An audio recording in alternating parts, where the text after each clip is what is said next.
Especially جو نظر بڑی لگتی ہے. ہم اکثر دیکھتے ہیں جس دن ہم خوش ہونا تو اپنی نظر بھی لگ جاتی ہے. اچھا لیکن اس کے علاوہ آپ نے چیز نوٹ کی, یہ جو آج کی جنریشن ہے, ہم جس دور میں جی رہے ہیں, مجھے لگتا ہے ہم سب سے زیادہ سیڈ جنریشن ہے. وائی؟ کیونکہ ہم نے اپنی ہر خوشی کی چیز ڈھونڈ رہے ہوتے ہیں, اس لیے نہیں کہ ہم اس کو انجوائے کرنا چاہتے ہیں, اس کو جینا چاہتے ہیں, اس لیے تاکہ ہم اس کو اپنے سوشل میڈیا پہ دکھا سکیں کہ میں یہاں دیکھیں, میں یہاں گھوم رہا ہوں, گھوم رہی ہوں, میں انجوائے کر رہی ہوں. ہمارے ہاں کوئی شادی ہو رہی ہے تو دیکھیں ہم اس لیول پہ جا کے اپنی شادیوں کو انجوائے کر رہے ہیں. ہمارے شادی کے تو 20 دن فنکشن کے ہوتے ہیں, لوگوں کو پتہ چلے شادی ہوتی ہے تو کیسی ہوتی ہے, لوگوں کو پتہ چلے کہ لہنگا ہوتا ہے تو کون سا لہنگا ہوتا ہے, ڈیزائنر ہے, کس ڈیزائنر کا ہے, میک اپ کس کا ہے, فوٹوگرافر کون ہے, یہ نہیں دیکھ رہا کہ جس. اور میں نے اللہ معاف کرے, اللہ پاک تمام لڑکوں کے بڑے اچھے نصیب کرے, لیکن میں نے بہت ساری سی لمبی شادیاں چلنے والوں کی لٹرلی ابھی شوٹس تک نہیں آئے ہوتے, اور میں نے وہ شادیاں ختم ہوتے ہوئے دیکھا. مطلب اللہ ہمیں بری نظروں سے بچائے. لیکن یہ جو ہم تشہیر کرتے ہیں, کیا یہ ٹھیک ہے؟ ہر چیز کی یعنی کہ ہم خوشی کے لمحے کی جب کچھ چیز سوچے اس کی فوراً تشہیر. بہت سارے لوگوں کو میں دیکھتی ہوں کہ اب ان کا اچھا کام کوئی ہونے شروع ہونا, مطلب کہ نوکری ہونے والی ہوتی ہے, کہ گھر خرید رہے ہوتے ہیں, کاروبار شروع کرنا چاہ رہے ہوں, پہلے اتنا ڈھنڈورا پیٹ دیں گے کہ وہ چیز ہوتی ہی نہیں ہے. جی یہ بڑا جو نا آج کل کے جو زمانے میں چل رہا ہے, میں اس سے بھی بڑھ کر آپ کو بات بتاؤں کہ سوشل میڈیا نے یوٹیوبر اور ٹک ٹاکر یہ جو چیزیں چل رہی ہیں نا, انہوں نے بالکل تباہ کر دیا.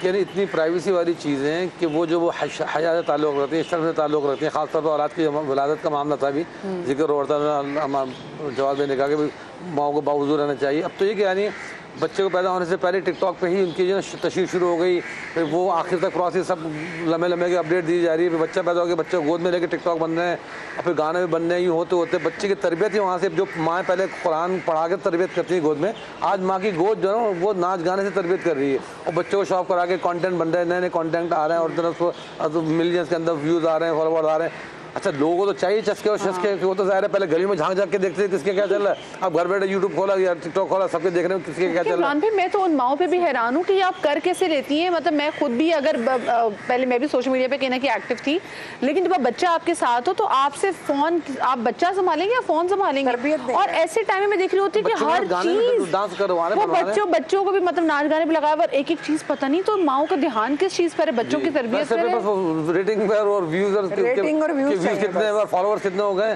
تو بالکل یعنی حیا کے دائرے سے نکلتے جا رہے ہیں. باہر والوں کیا ہو رہا ہے, نکل چکے. جی ہاں, وہ کہتے ہیں مونیٹائز ہوگی وہ جواب بھی. تو اب کچھ لمٹ سے آگے بڑھتے جا رہے ہیں کہ آپ نے پرائیویسی والی چیزیں, شرم حیا کی چیزیں. میں نے بچپن میں جب اسکول میں ہم لوگ پڑھتے تھے, پڑھاتے دیکھتے تھے, تو لڑکیوں تو اللہ نے اتنی حیا رکھی ہے کہ دو دوست سے ساتھ, تین دوست سے ساتھ جاتی تھی, دو باہر پہرے داری کھڑی ہیں, پھر ایک جا رہی ہے. کبھی لڑکی اکیلی واش روم بھی نہیں جاتی تھی. اور اب تو یہ حال ہے, گھر میں میاں بیٹھا ہوا, میاں کے سامنے میاں کے ساتھ ٹک ٹاک بننے, وہ بیوی کے ساتھ ٹک ٹاک بنا رہا ہے, بیوی میاں کے ساتھ بنا رہی ہے, اور عجیب چیزیں کر رہے ہیں. پھر بچے چھوٹے جو ابھی پیدا ہوئے ہیں, آپ کے اللہ نے نعمت دی ہے, اس کو آپ ٹک ٹاک پہ ویسے لگا رہے ہیں, تو وہ کہاں چلے گا ساری چیزیں دستور قرآن. وہ ماں باپ کو سیریس ہی نہیں لیں گے. مطلب یہ بچے جب بڑے ہوں گے بیچارے, پھر تو قصور تو ان کا بھی نہیں ہوگا. ٹھپا لگانے کے لیے کیا ہوتا ہے کہ سال میں ایک دفعہ عمرے پہ بھی چلے جاتے ہیں, وہاں سے بھی ٹک ٹاک بنا رہے ہوتے ہیں, مدینہ منورہ ساتھ میں چل رہا ہے, پھر اس میں وہاں بھی وہ لو کپل بن کے بیت اللہ طواف ہو رہا ہے, پھر ہاتھ رکھ کے پھر یہ کر کے مہندی لگی ہے, کچھ لگا اس طرح بنا کے اس پہ وائس ورڈ چل رہا ہے, اس طرح کی چیزیں. یعنی حرم شریف تو باقاعدہ پروفیشنل ٹک ٹاک بن رہے ہیں. ایک تو چلے انسان اپنی شوقیوں کو فیملی کے لیے اپنی ویڈیو بنا لی, ایک پورے ٹک ٹاک بنا کے وہ بیت اللہ کے طواف کرتے ہوئے حضور کے روزے کے پاس وہ مستقل ہر لمحے کے ٹک ٹاک بن کے روزہ افطار کے ساتھ, تو وہ تقدس وہاں کا پامال ہو رہا ہے. جواد بھائی یہ جو لمحے کی جو تشہیر ہے, اور وہ بھی ایسے طریقے سے, یہ پھر ہمیں کہاں لے کے جا رہی ہے. اور پھر مطلب یہ تو پھر ہم کہتے ہیں نظر کو ہم خود ہی دعوت دیتے ہیں کہ بھئی آپ کہتے ہیں ہاں بھی میری یہ چیز خراب ہو گئی, یہ چیز خراب ہو گئی. بعض اوقات ایسے کیسز بھی ہمارے سامنے آئے بعد میں کہ لڑکی کی کوئی طلاق کا معاملہ پہنچا یا اس کے نکاح کی باری آئی, تو اس کی اپنی ٹک ٹاک کی کوئی ویڈیوز, اس کی کوئی نہ کوئی تصویر جو اس نے اپنی شیئر کی تھی پرسنل کوئی, وہ مس یوز ہو ری ہے, اس پر اسے بلیک میل کیا جا رہا ہے, باقاعدہ پورا مافیاز کام کر رہا ہے. اور میں آپ کی طرح ٹک ٹاک ماشاءاللہ ایک فرقہ بن چکا پورا. اب آپ اس میں نہیں روک سکتے, اس میں میری ان کی قید نہیں ہے. جس کے ہاتھ پہ لگ رہا ہے ٹک ٹاک, اس کو زیادہ عزت دی جاتی ہے جس کی ٹک ٹاک پہ زیادہ فالوورز ہوں. مجھے دیندار کو نہیں, آئی ایم سوری, لیکن ہم نے یہ دیکھا ہے کہ وہ جو ٹک ٹاکر جس نے پتہ نہیں ڈانس کر کے جو اچھے وہ فالوورز کمائے ہیں, وہ زیادہ لوگ اس کو ویٹیج دیں گے. ہمارا یہی سمجھنا ہے نا کہ جب تک میں اپنا اس طرح سے پرفارمنس نہیں کروں گا یا نہیں کروں گی, تو اس وقت تک چیزیں نہیں آئیں گی سامنے. میں یہ سمجھتا ہوں سوشل میڈیا, اس پہ بھی ہم کر چکے ہیں بات آپ کی, سوشل میڈیا کی افادیت سے انکار نہیں ہے. سوشل میڈیا کے جو منفی تاثرات اور جو اس کے منفی اثرات آ رہے ہیں اس کے لیے سد جواب کرنے کی ضرورت ہے, اور اس کے لیے ہم اسی سوشل میڈیا کو یوز کر رہے ہیں. بالکل, یہ دیکھیں نا فلسطین کو کاز کو ہم سوشل میڈیا کے تھرو ہی ہم نے کتنا اور ذرا اسٹرانگ بنا دیا. کہاں تک سوشل میڈیا کو آپ یوز کریں اپنی پازیٹیو انرجی کے اندر, اسی سے آپ اسلامک ٹیچنگز کو اگر اسی سے آپ اپنی ایک اچھا فیملی فریم آپ دیں, ایک اچھی کسی کی ہیلپ کر رہے ہیں, کوئی نیڈی پرسن, اس طرح کی چیزیں, اسی سوشل میڈیا کو آپ مثبت بھی استعمال کر سکتے ہیں. یہ آپ کے ہاتھ میں ہے, آپ چاہے تو اس سے اچھا استعمال کریں, آپ برا استعمال کریں. دیکھنے میں یہ ہے کہ اس کے برے, چونکہ استعمالات زیادہ لہذا اس کے برے اثرات بھی زیادہ آ رہے ہیں. کوشش یہ کرنی چاہیے کہ اس کو بڑے اعتدال کے ساتھ لے کے چلیں اور اس کو اتنی ضرورت بنائیں کہ جتنی ضرورت ہے. اچھا, تو مجھے ساتھ میں بتائیے گا, چیزوں کو کوئی بھی آپ اچھا کام کرنے جا رہے ہوں, آپ کاروبار شروع کرنا چاہ رہے ہوں, آپ رشتے کی طرف جا رہے ہوں, کوئی انیشیٹو آپ لینا چاہ رہے ہوں, تو اس میں کتنا ضروری ہے کہ آپ اس کی ایک طرح سے اس کی سیکریسی بھی رکھیں.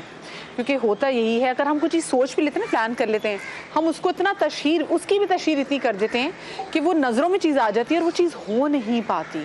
تو اس حوالے سے میں اکثر لوگوں کو دیکھتی ہوں, وہ اتنا اعلان کر دیں گے کہ ہم یہ کرنے جا رہے ہیں اور وہ چیز ہو نہیں پاتی. پھر بسم اللہ الرحمن الرحیم, اس پہ مختصر تیزی کے ساتھ ایک حدیث بیان کروں گا. امام ضیاء العابدین علیہ السلام کا فرمان ہے کہ جو اپنے راز کو راز نہ رکھے, شدت بیان فرمائیے, فرماتے ہیں میرا دل چاہتا ہے کہ اس کے منہ میں اپنا ہاتھ گھسا دوں. یعنی شدت ہی بیان فرمائیے, اپنے راز کو راز رکھو. اور ایک طرح سے نبی اکرم صلی اللہ علیہ وسلم کے نبی صاحب فرماتے ہیں وہ کام انجام کو نہیں پہنچتا جو ہونے سے پہلے لوگوں کے سامنے رکھ دیا جائے, بلکہ حدیث کا جملہ اور آیت کا جملہ, دعا کا جملہ یہ, وَأُفَوِّضُ أَمْرِي إِلَى اللَّهِ وَاللَّهُ بَصِيرٌ بِالْعِبَادِ. اپنے کام کو اللہ کے سپرد کر دیں, ٹک ٹاک اور فیس بک کے سپورٹ نہیں کر دیں. جب ہو جائے تو لکھ دیجیے آپ کہ میں نے جوائن کر لیا, میں نے یہ کر لیا, میں نے وہ کر لیا.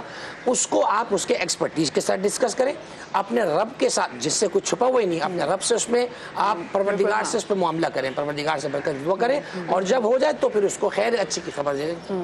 دیکھیں کتنی اچھی بات ہے, اور واقعی ایسے ہی کیا کریں. پھر ہم کہتے ہیں جی نظریں لگ گئی ہیں, کچھ بھی چیز ہو, اور اس لیے میں چاہتی ہوں, میں دیکھتی ہوں بہت سارے لوگ اپنی کوئی اچھی جو چیز ہونے والی ہوتی ہے اس کو ذرا چھپا کے بھی رکھتے ہیں. میں چاہوں گی ہاں کہ فلانا آپ اس پہ ایڈ کریں, پھر تاکہ میں آخر میں کلام کی طرف جاؤں. نہیں, علامہ صاحب نے بہت اچھی بات کی, اور میں بھی یہ سمجھتی ہوں کہ جب بھی کوئی کام آپ اچھا کرنے جا رہے ہیں تو اللہ رب العزت سے 2 رکعت نفل پڑھ کے جو ہے نماز حاجت پڑھ لیں, اور دعا کریں کہ رب العزت میں یہ کام کرنا چاہ رہا ہوں, اس میں میرے لیے بہتری فرما, رہنمائی فرما.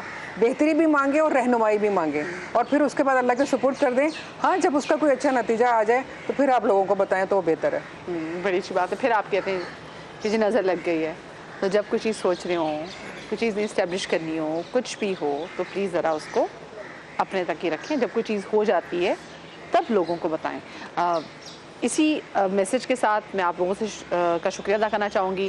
میں پورٹ گرینڈ کی انتظامیہ کا شکریہ ادا کرنا چاہوں گی کہ انہوں نے ہمیں اتنا خوبصورت وینیو دیا کہ ہم اتنی خوبصورت صبح, اتنے خوبصورت دن یعنی کہ جمعے کے دن یہاں سے اپنا شو کریں. آپ کا شکریہ ادا کرنا چاہوں گی. آپ لوگ اپنا خیال رکھیے گا. شاد رہیے, آباد رہیے.